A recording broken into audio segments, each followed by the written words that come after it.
بسم الله والصلاة والسلام على رسول الله وعلى آله وصحبه ومن والاه. أعوذ بالله السميع العليم من الشيطان الرجيم من حمزه ونفخه ونفسه. بسم الله الرحمن الرحيم. بسم الله اللہ کے نام سے، الرحمن جو بے حد رحم والا ہے، الرحیم نہایت مہربان ہے۔ سبح للہ، سبح پاک ہونا بیان کیا، للہ اللہ کا، ما فی السماواتی ما ہر اس چیز نے، فی السماواتی جو آسمانوں میں ہے، وما اور ہر اس چیز نے، فی الارض جو زمین میں ہے، وہو اور وہی اللہ، العزیز سب پر غالب، الحکیم کمال حکمت والا ہے۔ سورۃ الحشر ہے، یہ مدنی صورتوں میں سے ایک مدنی صورت ہے، اور یہ 24 آیات اور 3 رکوعوں پر یہ صورت مشتمل ہے۔ اس صورت کا نام سورۃ الحشر ہے۔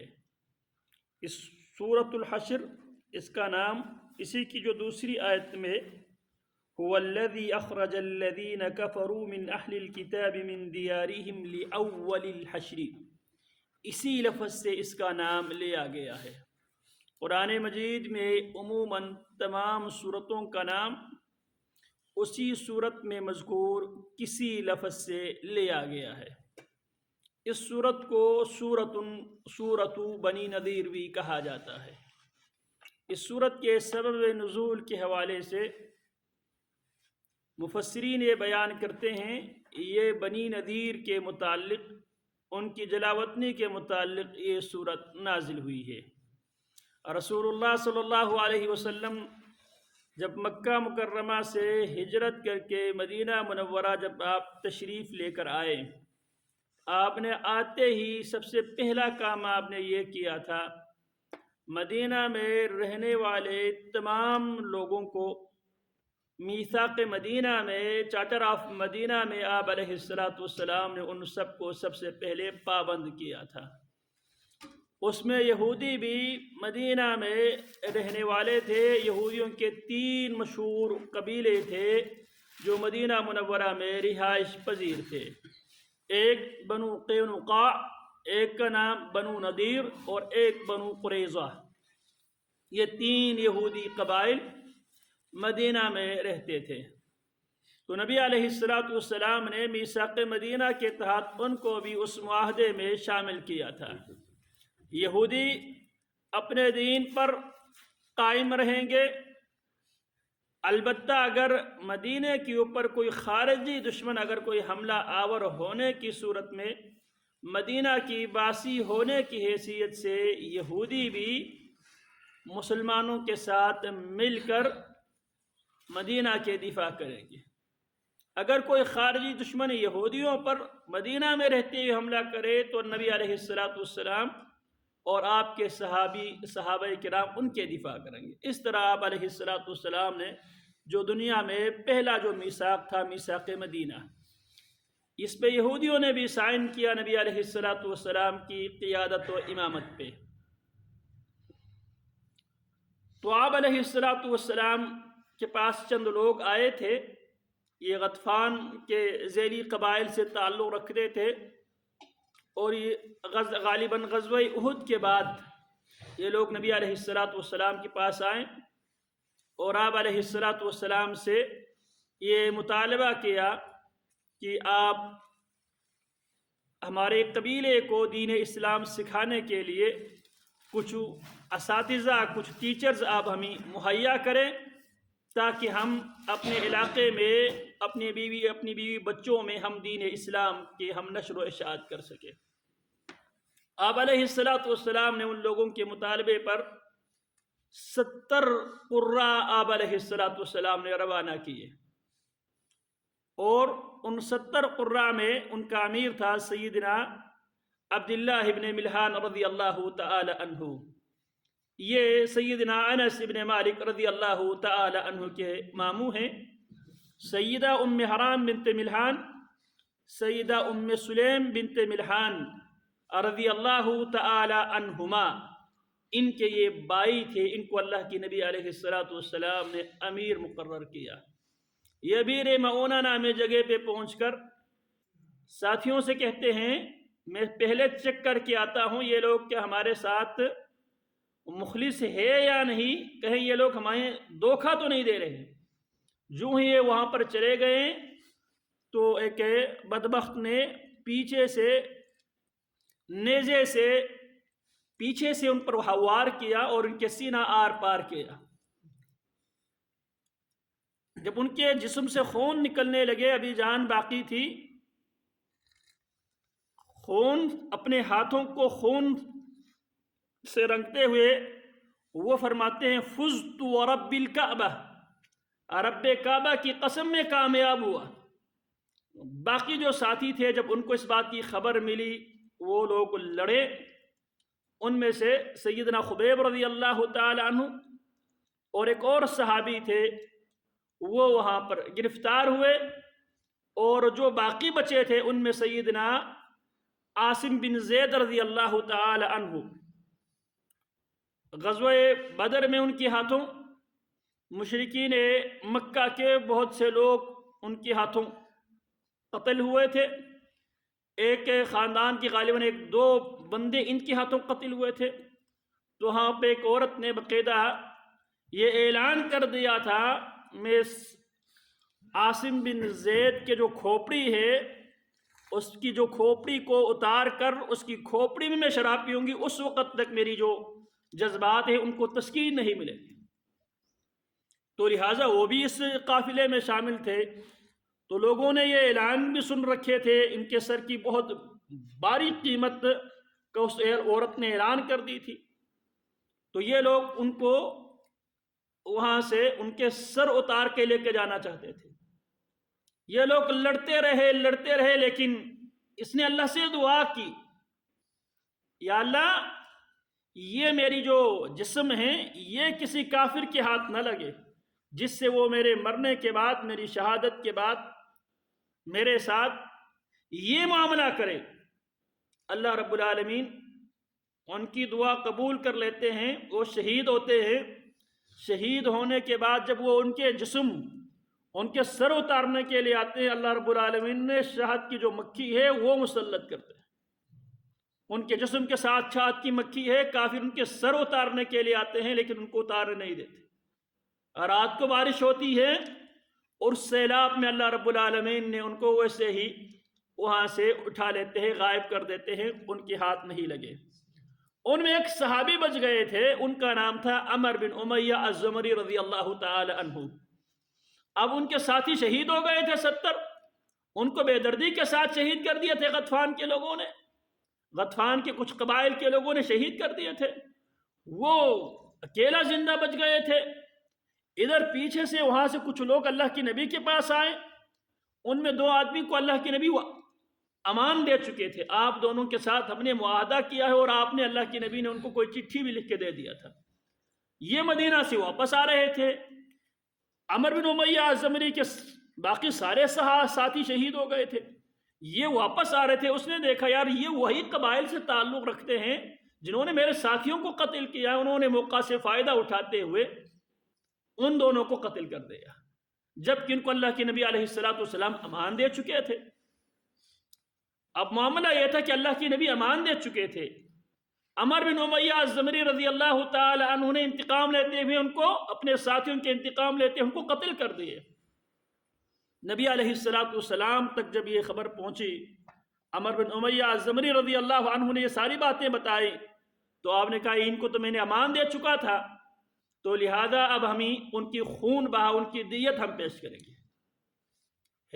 انہوں نے ہمارے ساتھ تو ناانصافی کی، لیکن ہم ان کو زبان دے چکے تھے، امان دے چکے تھے، تو لہذا ہم ان کے خون بہا، ان کی دیت ہم ادا کریں گے۔ اب نبی علیہ السلام اور صحابہ کرام کی مالی پوزیشن، مالی حالت ایسی نہیں تھی کہ آپ علیہ السلام بذات خود دیت ادا کر سکے۔ اس سلسلے میں آپ بنو نذیر کے پاس گئے۔ نبی علیہ السلام آپ کے ساتھ ابو بکر و عمر رضی اللہ تعالی عنہما یہ بنو نذیر کے پاس اس سلسلے میں تعاون لینے کے لیے گئے۔ تو انہوں نے کہا ہم آپ کے ساتھ تعاون کریں گے، آپ تشریف رکھیے۔ آپ علیہ السلام کو آپ یہاں اس سائے میں بیٹھیے۔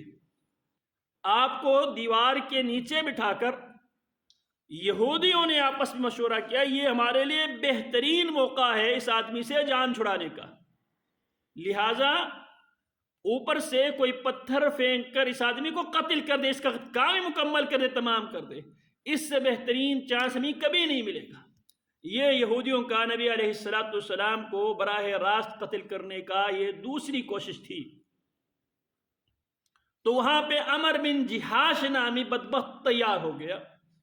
اب انہوں نے کیا کیا، وہاں سے چکی کا ایک پارٹ اٹھایا، جو پتھر اٹھا کے اس کو اوپر سے نبی علیہ السلام پہ پھینکنے کے لیے وہ لوگ تیار ہو گئے۔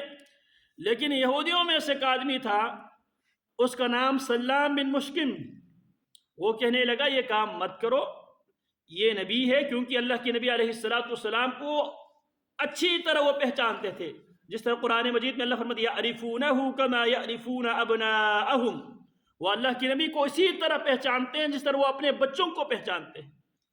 تو اس نے کہا یہ کام نہ کرو، آسمان سے وحی آئے گی، پھر ہمارے ساتھ خیر نہیں ہوگا۔ وہ لوگ نہیں مانے۔ اب عمر بن جہاش نامی آدمی نے پتھر پھینک کر اللہ کے نبی علیہ السلام کی کام مکمل کرنے کا انہوں نے پروگرام کیا۔ پتھر وہ لے کر جاتے ہیں، آسمانوں سے جبریل آتے ہیں، اللہ کے نبی علیہ السلام سے کہتے ہیں آپ کی قتل کی منصوبہ بندی ہو رہی ہے، آپ یہاں سے نکلے۔ آپ علیہ السلام وہاں سے جلدی آپ چلے گئے مدینہ میں، آپ کے پیچھے حضرات صحابہ بھی پیچھے پیچھے آ گئے۔ پھر آپ نے ایک لشکر ترتیب دے دیا، کیونکہ یہودیوں نے معاہدہ کرنے کے باوجود انہوں نے غداری سے کام لیا تھا، آپ کو قتل کرنے کی ناپاک سازش کی تھی، تو لہٰذا آپ علیہ السلام وہاں سے مدینہ سے لشکر لے کر آتے ہیں اور ان کو 10 دن کی مہلت دیتے ہیں۔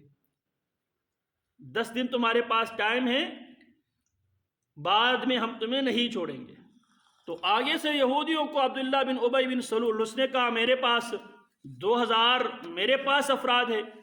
غطفان کے لوگوں نے کہا ہم آپ کے ساتھ دیں گے۔ بنو قریظہ کے لوگوں نے کہا ڈٹ جاؤ، ہم آپ کے ساتھ دیں گے، جسے قرآن مجید میں اللہ رب العالمین نے اسی صورت میں بیان کیا ہے أَلَمْ تَرَ إِلَى الَّذِينَ نَافَقُوا يَقُولُونَ لِإِخْوَانِهِمُ الَّذِينَ كَفَرُوا مِنْ أَهْلِ الْكِتَابِ لَئِنْ أُخْرِجْتُمْ لَنَخْرُجَنَّ مَعَكُمْ وَإِنْ قُوتِلْتُمْ لَنَنْصُرَنَّكُمْ وَاللَّهُ يَشْهَدُ إِنَّهُمْ لَكَاذِبُونَ۔ تو اب ان لوگوں نے پہلے تو انہوں نے اس مہلت لے لی، جب منافقین کی طرف سے ان کو یہ بات پہنچی ہم آپ کے ساتھ دیں گے، اگر آپ لڑیں گے تو ہم آپ کے ساتھ لڑیں گے، اگر آپ کو مدینہ سے جلاوطن کریں تو ہم بھی آپ کے ساتھ جلاوطن ہو جائیں گے۔ غطفان کے لوگوں نے کہا ہم بھی آپ کی مدد کریں گے، بنو قریظہ کے منافقی یہودیوں نے کہا ہم بھی آپ کے ساتھ دیں گے۔ تو یہ لوگ ڈٹ گئے۔ تو نبی علیہ السلام نے حضرات صحابہ کرام رضوان اللہ علیہم اجمعین کو لے کر ان کا محاصرہ کرتے ہیں، اور اللہ کے حکم سے، اللہ کے حکم اور اس کی اجازت سے وہاں پہ کچھ کھجور کے جو درخت تھے، چھوٹے چھوٹے پودے تک نبی علیہ السلام نے جلا دیے، جسے قرآن مجید میں ما قطعتم من لینۃ او ترکتموها قائمة على اصولها فبإذن اللہ، جو آپ نے درخت کاٹے تھے، درخت جلائے تھے، یہ آپ نے اللہ کے حکم سے کیا تھا۔